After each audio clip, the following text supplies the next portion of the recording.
الرحیم آیت طلبہ، آج ہم ریڈنگ کریں گے سبق ہجرت نبوی صلی اللہ علیہ وآلہ وسلم۔ اس کے مصنف ہے مولانا شبلی نعمانی۔ مقاصد تدریس، مقاصد کا معنی ہوتا ہے مقصد کی جمع، اور تدریس کا معنی ہوتا ہے پڑھانا، یعنی آج کے سبق پڑھانے کے کیا مقاصد ہیں۔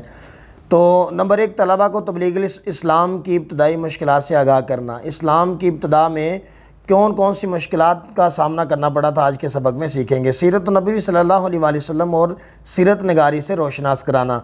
آج کے سبق میں یہ بھی سیکھیں گے کہ حضور علیہ السلام کی سیرت کیا تھی، اور سیرت لکھنے کے حوالے سے لکھی کیسے جاتی ہے حضور کی سیرت، آج کے سبق میں آپ وہ بھی سیکھیں گے۔ نمبر 3، مذہبی الفاظ و تراکیب سے متعارف کرانا۔ کوئی بھی دینی اسلامی تاریخ لکھنے کے ساتھ ساتھ جو مذہبی الفاظ استعمال کیے جاتے ہیں وہ بھی آپ کے آج کے سبق کا اہم حصہ ہیں۔ تاریخ اسلام سے روشناس کرتے ہوئے طلباء کے دلوں میں اسلامی جذبہ بیدار کرنا، یہ بھی آج کے سبق کا اہم مقصد ہے۔ طلباء کو بتانا کہ حق و صداقت کے لیے مشکلات کا سامنا کرنا ہی پڑتا ہے۔ تو آئیے سبق کی طرف بڑھتے ہیں۔ اس وقت جب کہ دعوت حق کے جواب میں ہر طرف سے تلوار کی جنکاریں سنائی دے رہی تھیں۔ تلوار کی جنکاریں، جنکار سے مراد آوازیں۔ حافظ عالم، حافظ عالم، عالم کا معنی جہان، حافظ کا معنی حفاظت کرنے والا، یعنی جہان کی حفاظت کرنے والا۔ مسلمانوں کو دارالامان، دارالامان سے مراد مدینہ طیبہ ہے، مدینہ کی طرف رخ کرنے کا حکم دیا۔ خود وجود اقدس، وجود اقدس صلی اللہ علیہ وآلہ وسلم، وجود اقدس سے مراد حضور علیہ السلام کی ذات طیبہ ہے، جو ان ستمگاروں کا حقیقی ہدف تھا۔ ستمگار کا معنی ظلم کرنے والے، اور ہدف کا معنی نشانہ، اپنے لیے حکم خدا کا منتظر تھا۔ منتظر کا معنی انتظار کرنے والا۔ نبوت کا 13واں سال شروع ہوا۔ اکثر صحابہ مدینے پہنچ چکے تھے تو وحی الہی کے مطابق حضرت صلی اللہ علیہ وآلہ وسلم نے بھی مدینے کا عزم فرمایا۔ عزم کا معنی ہوتا ہے پختہ ارادہ۔ قریش نے دیکھا کہ جب اب مسلمان مدینے جا کر طاقت پکڑے جاتے ہیں اور وہاں اسلام پھیلتا جاتا ہے، چنانچہ لوگوں نے مختلف رائیں پیش کی۔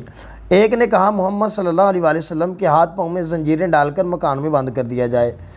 دوسرے نے کہا جلا وطن کر دینا کافی ہے۔ جلا وطن کا معنی ہوتا ہے وطن سے نکال دینا۔ ابو جہل نے کہا ہر قبیلے سے ایک شخص انتخاب ہو اور پورا مجمع ایک ساتھ مل کر تلواروں سے ان کا خاتمہ کر دے، اس صورت میں ان کا خون تمام قبائل قبیلے کی جمع ہے بٹ جائے گا، مطلب تقسیم ہو جائے گا، اور آل ہاشم یعنی ہاشم کی اولاد اکیلے تمام قبائل کا مقابلہ نہیں کر سکیں گے۔ اسی اخیر رائے پر اتفاق ہوگا، اور جٹ مٹے سے مراد ہے فوراً آ کر رسول اللہ صلی اللہ علیہ وآلہ وسلم کے آستانے مبارک کا محاصرہ کر لیا۔ محاصرہ کا معنی گھیر لیا۔ اہل عرب زنانہ مکان کے اندر گھسنا معیوب سمجھتے تھے۔ زنانہ مکان کا معنی ہوتا ہے جس میں عورتیں رہتی ہوں، معیوب کا معنی ہوتا ہے برا، اس لیے باہر ٹھہرے رہے۔ حضرت صلی اللہ علیہ وآلہ وسلم نکلیں تو یہ فرض ادا کیا جائے۔ رسول اللہ صلی اللہ علیہ وآلہ وسلم سے قریش کو اس درجہ عداوت تھی، عداوت کا معنی دشمنی، تاہم آپ کی دیانت پر یہ اعتماد تھا کہ جس شخص کو کچھ مال اسباب امانت رکھنا ہوتا تھا تو آپ ہی کے پاس لا کر رکھتا تھا۔ اس وقت بھی آپ کے پاس بہت سی امانتیں جمع تھیں۔ آپ کو قریش کے ارادے کی پہلے سے خبر ہو چکی تھی، اس بنا پر جناب امیر حضرت علی رضی اللہ تعالیٰ عنہ کو بلا کر فرمایا مجھ کو ہجرت کا حکم ہو چکا ہے، میں آج مدینے روانہ ہو جاؤں گا، تو میرے پلنگ پہ میری چادر اوڑھ کے سو رہو، صبح سب کی امانتیں جا کر واپس دے آنا۔ یہ سخت خطرے کا موقع تھا۔ جناب امیر کو یعنی حضرت علی کو معلوم ہو چکا تھا کہ قریش آپ کے قتل کا ارادہ کر چکے ہیں، اور آج رسول اللہ صلی اللہ علیہ وآلہ وسلم کا بستر خواب قتل گاہ کی زمین ہے۔ بستر خواب سے مراد سونے کا بستر، قتل گاہ ایسی جگہ جہاں قتل کیا جائے۔ لیکن فاتح خیبر کو فتح کرنے والے یعنی حضرت علی کے لیے قتل گاہ فرش گل تھا۔ فرش گل کا معنی پھولوں کا فرش۔ کفار نے جب آپ کے گھر کا محاصرہ کیا اور رات زیادہ گزر گئی تو قدرت نے ان کو بے خبر کر دیا، یعنی بے خبر کر دیا، ان کو جاہل کر دیا۔ حضرت صلی اللہ علیہ وآلہ وسلم ان کو سوتا چھوڑ کر باہر آئے، کعبہ کو دیکھا، فرمایا مکہ تو مجھ کو تمام دنیا سے زیادہ عزیز ہے، یعنی زیادہ پیارا ہے، لیکن تیرے فرزند مراد تیرے بیٹے سے مراد یہاں مکہ میں رہنے والے لوگ ہیں، مجھ کو رہنے نہیں دیتے۔ حضرت ابو بکر صدیق رضی اللہ تعالیٰ سے پہلے قرارداد ہو چکی تھی۔ قرارداد کا معنی مشورہ۔ دونوں صاحب پہلے جبل سور کے غار میں جا کر پوشیدہ ہوئے۔ پوشیدہ کا معنی چھپ جانا۔ یہ غار آج بھی موجود ہے اور بوسہ گاہ خلائق ہے۔ بوسہ گاہ خلائق کا معنی ہوتا ہے مخلوق کے چومنے کی جگہ۔ حضرت ابوبکر صدیق رضی اللہ تعالیٰ کے بیٹے عبداللہ جو نوخیز جوان تھے، شب کو یعنی رات کو غار میں ساتھ ہوتے، صبح منہ اندھیرے شہر چلے جاتے اور پتہ لگاتے کہ قریش کیا مشورے کر رہے ہیں۔ جو کچھ خبر ملتی شام کو حضرت صلی اللہ علیہ وسلم سے عرض کرتے۔ حضرت ابوبکر صدیق رضی اللہ تعالیٰ عنہ کا غلام کچھ رات گئے بکریاں چرا کر لاتا اور آپ اور حضرت ابوبکر صدیق رضی اللہ تعالیٰ عنہ ان کا دودھ پی لیتے تھے۔ 3 دن تک صرف یہی غذا تھی، لیکن ابن ہشام نے لکھا ہے، ابن ہشام ایک تاریخ دان ہے، یہ تاریخ لکھنے والے ہیں، روزانہ شام کو اسما رضی اللہ تعالیٰ عنہ گھر سے کھانا پکا کر غار میں پہنچا آتی تھی۔ اسی طرح 3 راتیں غار میں گزر گئیں۔ صبح قریش کی آنکھیں کھلی تو پلنگ پر حضرت صلی اللہ علیہ وسلم کے بجائے جناب امیر تھے۔ ظالموں نے آپ کو پکڑا، حرم میں لے جا کر تھوڑی دیر محبوس رکھا۔ محبوس کا معنی ہوتا ہے قید رکھنا۔ پھر حضرت صلی اللہ علیہ وسلم کی تلاش میں نکلے، ڈھونڈتے ڈھونڈتے غار کے دانے تک آ گئے۔ آہٹ پا کر حضرت ابوبکر صدیق رضی اللہ تعالیٰ عنہ غم زدہ ہوئے۔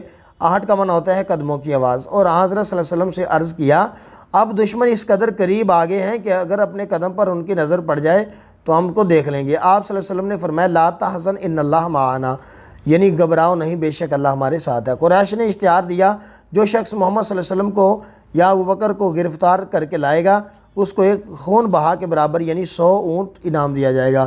سراقہ بن جاشم نے سنا تو انعام کی امید میں نکلا۔ عین اس حالت میں آپ روانہ ہو رہے تھے، اس نے آپ کو دیکھ لیا اور گھوڑا دوڑا کر قریب آیا، لیکن گھوڑے نے ٹھوکر کھائی، وہ گر پڑا۔ تو ترکش سے فال کے تیر نکالے کہ حملہ کرنا چاہیے یا نہیں، جواب میں نہیں نکلا، لیکن 100 اونٹوں کا گراں بہا۔ گراں بہا کا معنی ہوتا ہے بہت زیادہ، معاوضہ، عوض، بدلہ۔ ایسا نہ تھا کہ تیر کی بات مان لی جاتی۔ دوبارہ گھوڑے پر سوار ہوا اور آگے بڑھا۔ اب کی بار گھوڑے کے پاؤں گھٹنوں تک زمین میں دنس گئے، گھوڑے سے اتر پڑا اور فال نکالی۔ اب بھی وہی جواب تھا، لیکن مکرر تجربے، مکرر کا معنی ہوتا ہے بار بار کے تجربے نے اس کی ہمت پست کر دی یعنی ہلکی کر دی۔ پست کا معنی ہوتا ہے ہلکا کرنا، یعنی ہمت ہارنا۔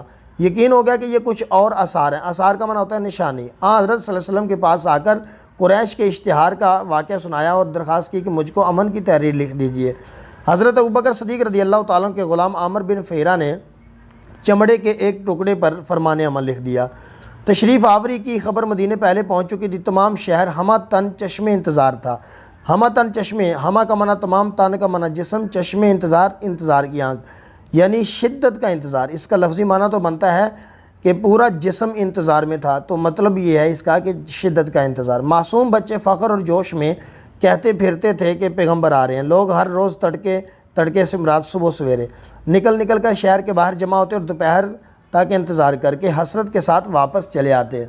ایک دن انتظار کر کے واپس جا چکے تھے کہ ایک یہودی نے قلعے سے دیکھا اور قرائن سے پہچان لیا۔ قرائن سے مراد نشانی۔ اہل عرب لوگ جس کا انتظار کرتے تھے وہ آ گیا ہے۔ تمام شہر تکبیر کی آواز سے گونج اٹھا۔ تکبیر، اللہ اکبر کی تکبیریں پورے شہر میں سنائی دے رہی تھیں۔